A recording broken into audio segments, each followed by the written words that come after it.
I've recently been really into audiobooks. This is mid-February of the year. I have finished 7 audiobooks, pretty much 1 book a week, which is amazing. And one of the books that I read or listened to is The Subtle Art of Not Giving a F**k.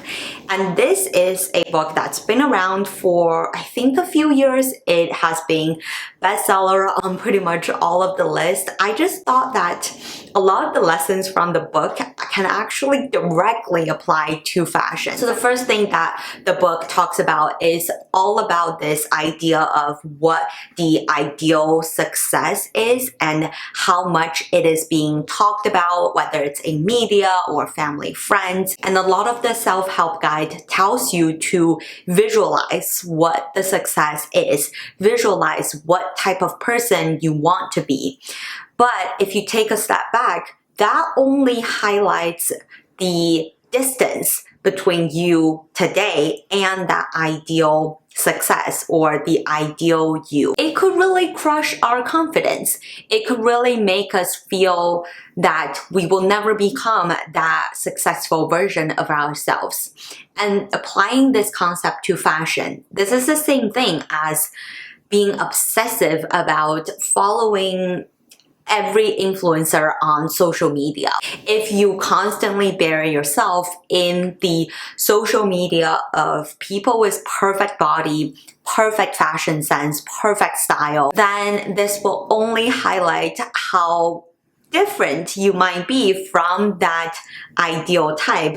And for me, what I have realized is as I pare down a lot more in social media these days, I pretty much only watch YouTube to get my daily dose of influencer content. I pretty much no longer use Instagram or TikTok. It really helped me just ground myself in understanding what I really want and how I don't need to be this ideal perfect person with the perfect figure, with the perfect fashion style. Also, what do those mean anyway? Every person has different taste and standard of beauty, of being stylish. And for me, it's far more important to focus on myself now versus being obsessed with being that ideal version of myself sometime in the future. The other lesson from the book is around the key about having a good life.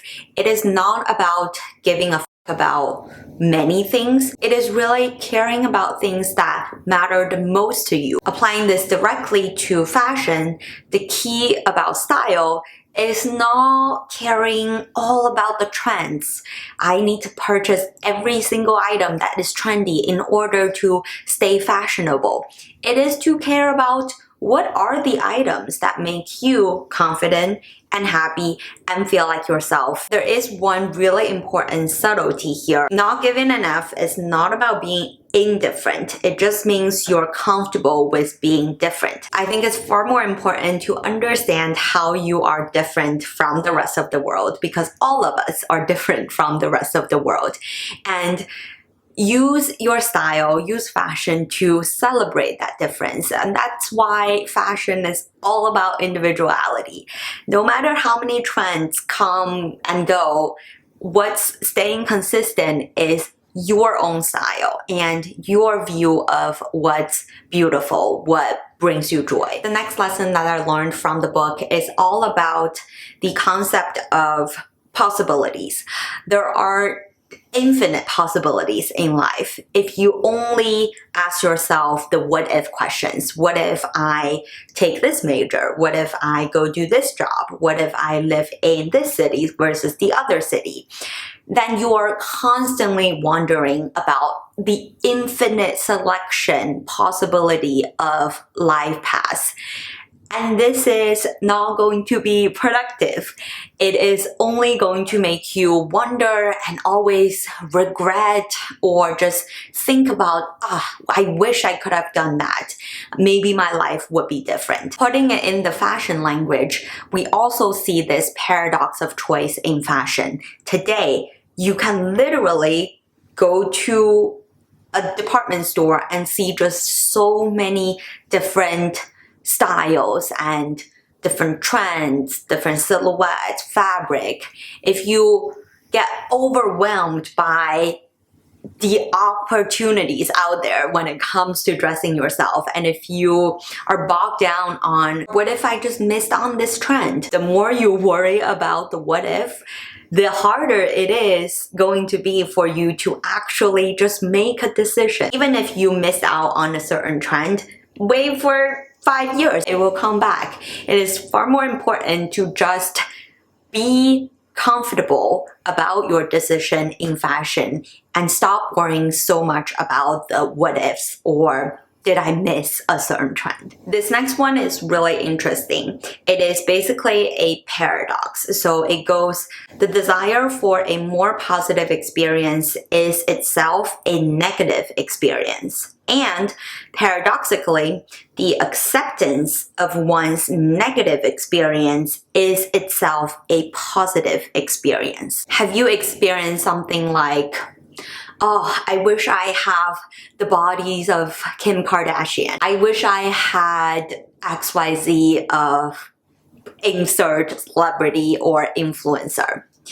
How does that actually make you feel? The fact that you want this ideal perfection of fashion or style, does it actually make you feel motivated? On the contrast, if you have thoughts like, okay, I know that I don't have the best face shape, but I'm totally fine with it because I have a smaller waist, or I look really, really pale. I don't look really healthy. I can't have a healthy tan no matter how hard I try.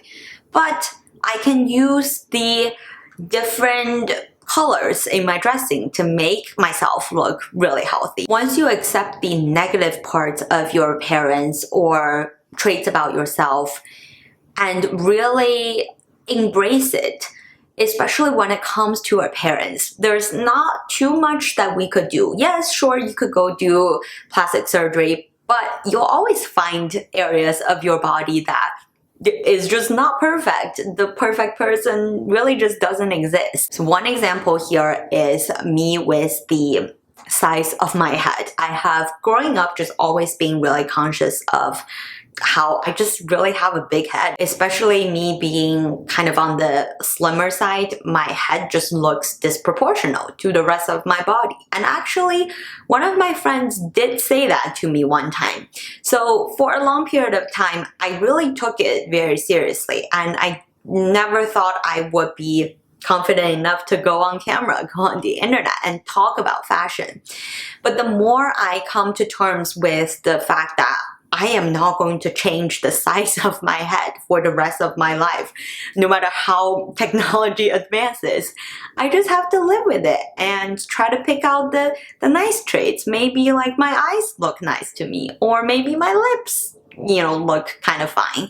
So focus on the positive aspects of the negativity really helped me come to terms and just go get past it. Who cares? Many a times, if I don't even mention it, people will not point it out. A lot of the times, it's also about how we reinforce the negative thoughts in our head, and in fact, nobody else even cares, so why would you? The next lesson is about the moments when we don't give an F and just take action are going to be the moments that define our lives. This is all about kind of this YOLO concept that I have been embracing more and more.